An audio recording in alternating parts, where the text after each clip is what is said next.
Chapter 8, in which Christopher Robin leads an expedition to the North Pole. One fine day Pooh had stumped up to the top of the forest to see if his friend Christopher Robin was interested in bears at all. At breakfast that morning, a simple meal of marmalade spread lightly over a honeycomb or two, he had suddenly thought of a new song. It began like this: "Sing ho, for the life of a bear." When he had got as far as this, he stretched his head and thought to himself, "That's a very good start for a song, but what about the second line?" He tried singing "ho" 2 or 3 times, but it didn't seem to help. "Perhaps it would be better," he thought, "if I sang hi for the life of the bear." So he sang it, but it wasn't. "Very well, then," he said, "I shall sing that first line twice, and perhaps if I sing it very quickly I shall find myself singing the third and fourth lines before I have time to think of them, and that will be a good song. Now then, sing ho for the life of a bear, sing ho for the life of a bear. I don't much mind if it rains or snows, 'cause I've got a lot of honey on my nice new nose. I don't much care if it snows or thaws, 'cause I've got a lot of honey on my nice clean paws. Sing ho for a bear, sing ho for a Pooh, and I'll have a little something in an hour or two." He was so pleased with this song that he sang it all the way to the top of the forest. "If I go on singing it much longer," he thought, "it will be time for the little something, and then the last line won't be true." So he turned it into a hum instead. Christopher Robin was sitting outside his door, putting on his big boots. As soon as he saw the big boots, Pooh knew that an adventure was going to happen, and he brushed the honey off his nose with the back of his paw, and spruced himself up as well as he could, so as to look ready for anything. "Good morning, Christopher Robin," he called out. "Hello, Pooh Bear. I can't get this boot on." "That's bad," said Pooh. "Do you think you could very kindly lean against me? 'Cause I keep pulling so hard that I fall over backwards." Pooh sat down, dug his feet into the ground, and pushed hard against Christopher Robin's back, and Christopher Robin pushed hard against his, and pulled at his boot until he had got it on. "And that's that," said Pooh. "What do we do next?" "We are all going on an expedition," said Christopher Robin as he got up and brushed himself. "Thank you, Pooh." "Going on an expedition?" said Pooh eagerly. "I don't think I've ever been on one of those. Where are we going to on this expedition?" "Expedition, silly old bear. It's got an X in it." "Oh," said Pooh, "I know," but he didn't really. "We're going to discover the North Pole." "Oh," said Pooh again. "What is the North Pole?" he asked. "It's just a thing you discover," said Christopher Robin carelessly, not being quite sure himself. "Oh, I see," said Pooh. "Are bears any good at discovering it?" "Of course they are. And Rabbit and Kanga and all of you. It's an expedition. That's what an expedition means, a long line of everybody. You'd better tell the others to get ready while I see if my gun's all right. And we must all bring provisions." "Bring what?" "Things to eat." "Oh," said Pooh happily. I thought you said provisions. I'll go and tell them." And he stumped off. The first person he met was Rabbit. "Hello, Rabbit," he said. "Is that you?" Let's pretend it isn't, said Rabbit. and see what happens. "I've got a message for you. I'll give it to him. We're all going on an expotition with Christopher Robin." What is it when we're on it? "A sort of boat, I think," said Pooh.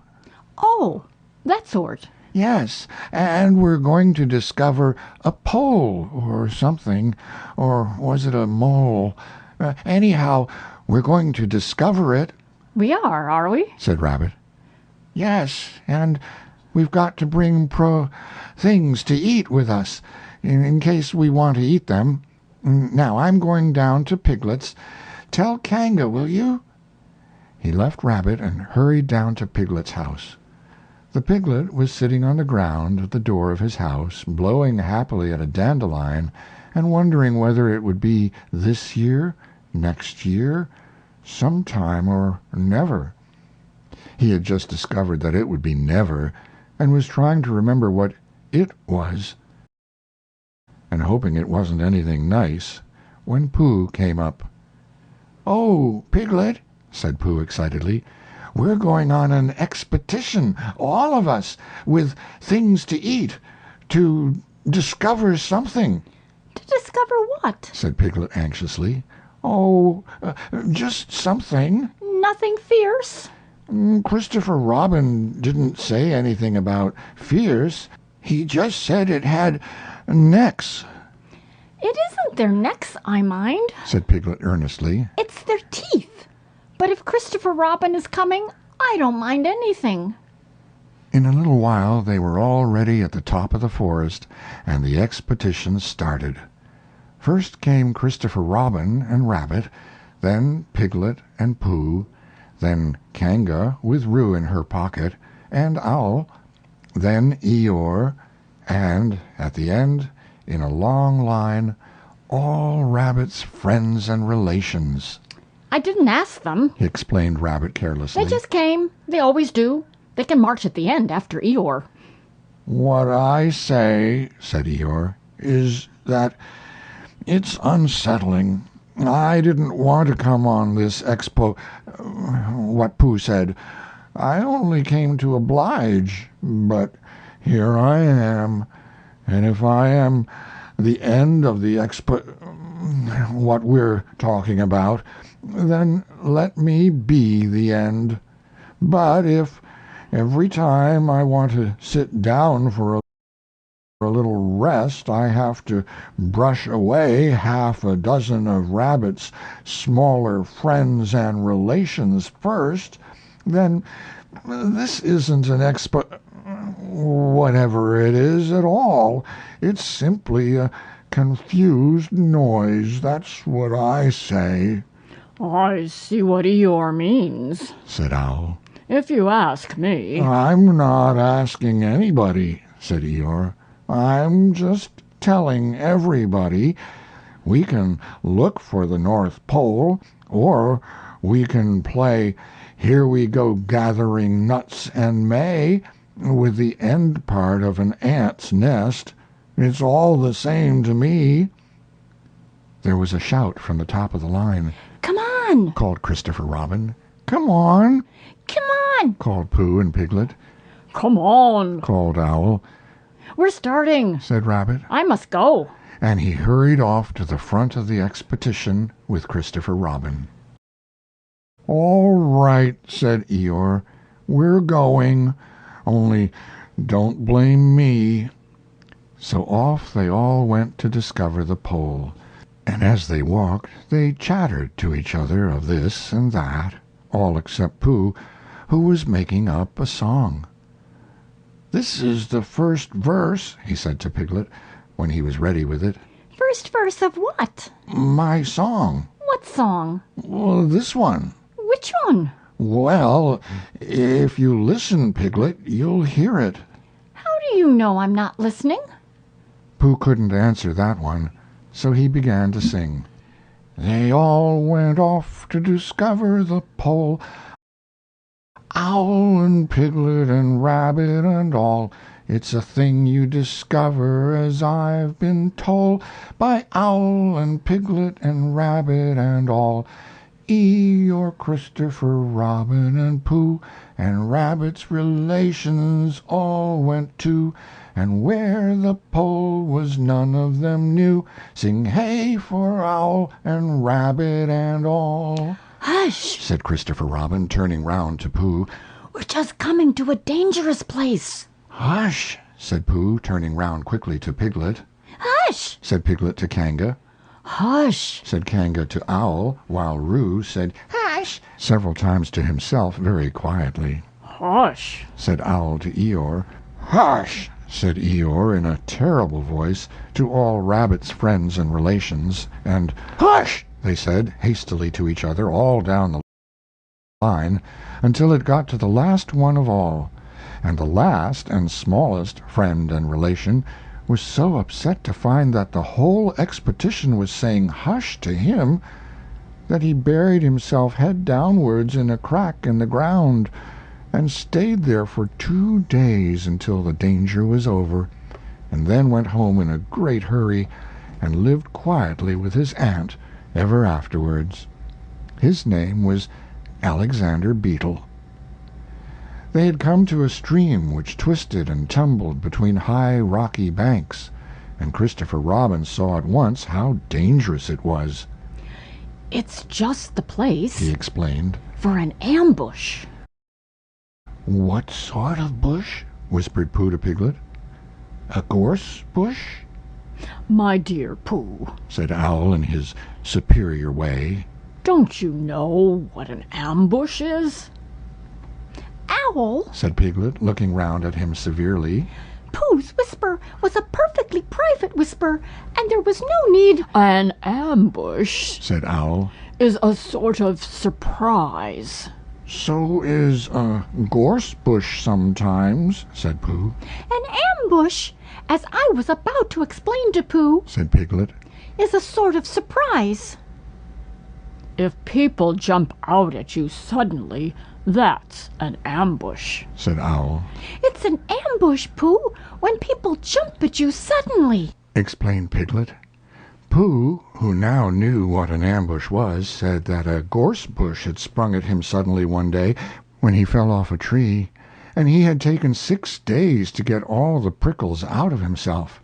We are not talking about gorse bushes. Said Owl a little crossly. I am, said Pooh. They were climbing very cautiously up the stream now, going from rock to rock, and after they had gone a little way they came to a place where the banks widened out at each side, so that on each side of the water there was a level strip of grass on which they could sit down and rest. As soon as he saw this, Christopher Robin called, Halt! and they all sat down and rested. I think, Said Christopher Robin. that we ought to eat all our provisions now, so that we shan't have so much to carry. Eat all our what? Said Pooh. All that we've brought. Said Piglet, getting to work. That's a good idea, said Pooh, and he got to work too. Have you all got something? Asked Christopher Robin with his mouth full. All except me, said Eeyore, as usual. He looked around at them in his melancholy way. I suppose none of you are sitting on a thistle by any chance? I believe I am, said Pooh. Ow! He got up and looked behind him. Yes, I was. I thought so. Thank you, Pooh. If you've quite finished with it. He moved across to Pooh's place and began to eat.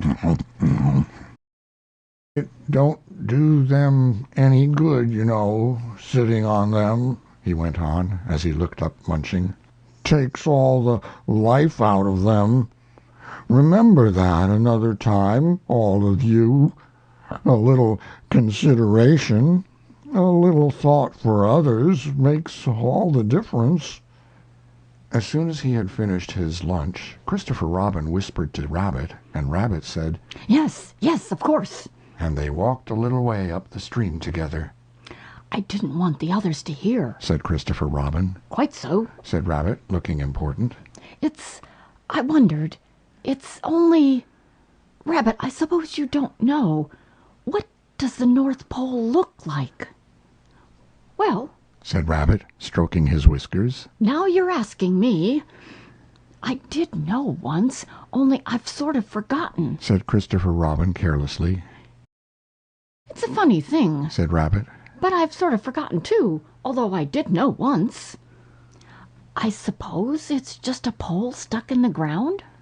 Sure to be a pole, said Rabbit. Because of calling a pole, and if it's a pole, well, I think it should be sticking in the ground, shouldn't you? Because there'd be nowhere else to stick it. Yes, that's what I thought. The only thing, said Rabbit, is where is it sticking? That's what we're looking for, said Christopher Robin. They went back to the others. Piglet was lying on his back, sleeping peacefully. Roo was washing his face and paws in the stream, while Kanga explained to everybody proudly that this was the first time he had ever washed his face himself, and Owl was telling Kanga an interesting anecdote, full of long words like encyclopedia and rhododendron, to which Kanga wasn't listening. "I don't hold with all this washing," grumbled Eeyore. "This modern, behind-the-ears nonsense. What do you think, Pooh?" "Well," said Pooh, "I think—" But we shall never know what Pooh thought, for there came a sudden squeak from Roo, a splash, and a loud cry of alarm from Kanga. "So much for washing," said Eeyore. "Roo's fallen in!" cried Rabbit, and he and Christopher Robin came rushing down to the rescue. "Look at me swimming!" squeaked Roo from the middle of his pool, and was hurried down a waterfall into the next pool. "Are you all right, Roo, dear?" called Kanga anxiously. "Yes," said Roo, "look at me swim!" and down he went over the next waterfall into another pool. Everybody was doing something to help. Piglet, wide awake suddenly, was jumping up and down and making "Ooh, I say!" noises. Owl was explaining that in a case of sudden and temporary immersion, the important thing was to keep the head above water.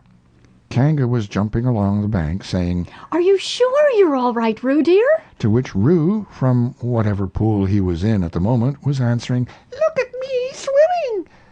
Eeyore had turned round and hung his tail over the first pool into which Roo fell, and with his back to the accident was grumbling quietly to himself and saying, "All this washing, but catch on to my tail, little Roo, and you'll be all right." And Christopher Robin and Rabbit came hurrying past Eeyore and were calling out to the others in front of them. "All right, Roo, I'm coming," called Christopher Robin. "Get something across the stream lower down, some of you fellows," called Rabbit. But Pooh was getting something. 2 pools below Roo he was standing with a long pole in his paws, and Kanga came up and took one end of it, and between them they held it across the lower part of the pool, and Roo, still bubbling proudly, "Look at me swimming!" drifted up against it and climbed out. "Did you see me swimming?" squeaked Roo excitedly, while Kanga scolded him and rubbed him down. "Pooh, did you see me swimming?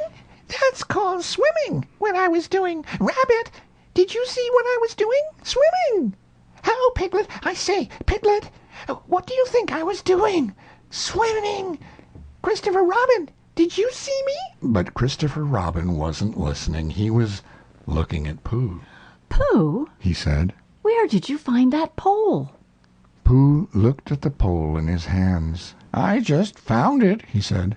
"I thought it ought to be useful. I just picked it up," "Pooh, said Christopher Robin solemnly. the expedition is over.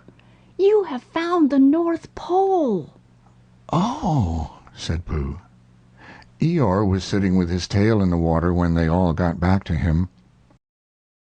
"Tell Roo to be quick, somebody," he said. "My tail's getting cold.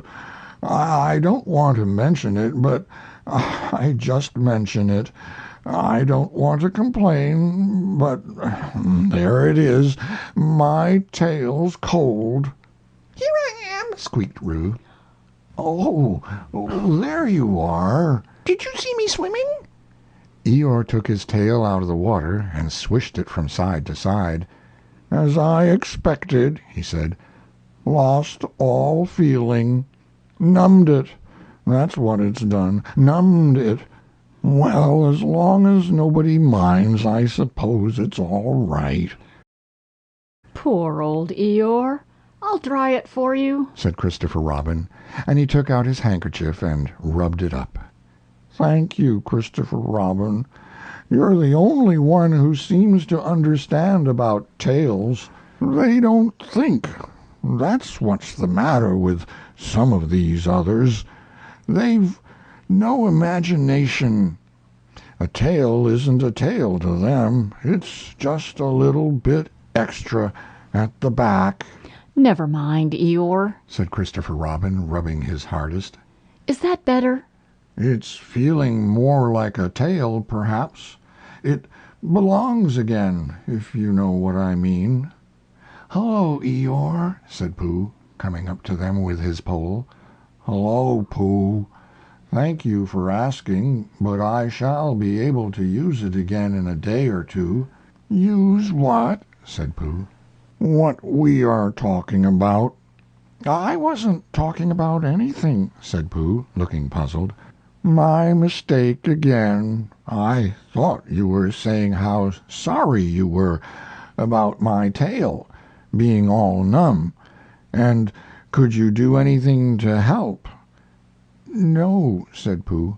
"That wasn't me," he said. He thought for a little, and then suggested helpfully, "Perhaps it was somebody else." "Well, thank him for me when you see him." Pooh looked anxiously at Christopher Robin.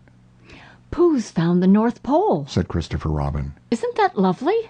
Pooh looked modestly down. "Is that it?" said Eeyore. Yes, said Christopher Robin. "Is that what we were looking for?" "Yes," said Pooh. "Oh," said Eeyore. "Well, anyhow, it didn't rain," he said. They stuck the pole in the ground, and Christopher Robin tied a message onto it. "North Pole, discovered by Pooh. Pooh found it." Then they all went home again, and I think, but I am not quite sure, that Roo had a hot bath and went straight to bed. But Pooh went back to his own house, and feeling very proud of what he had done, had a little something to revive himself. End of Chapter 8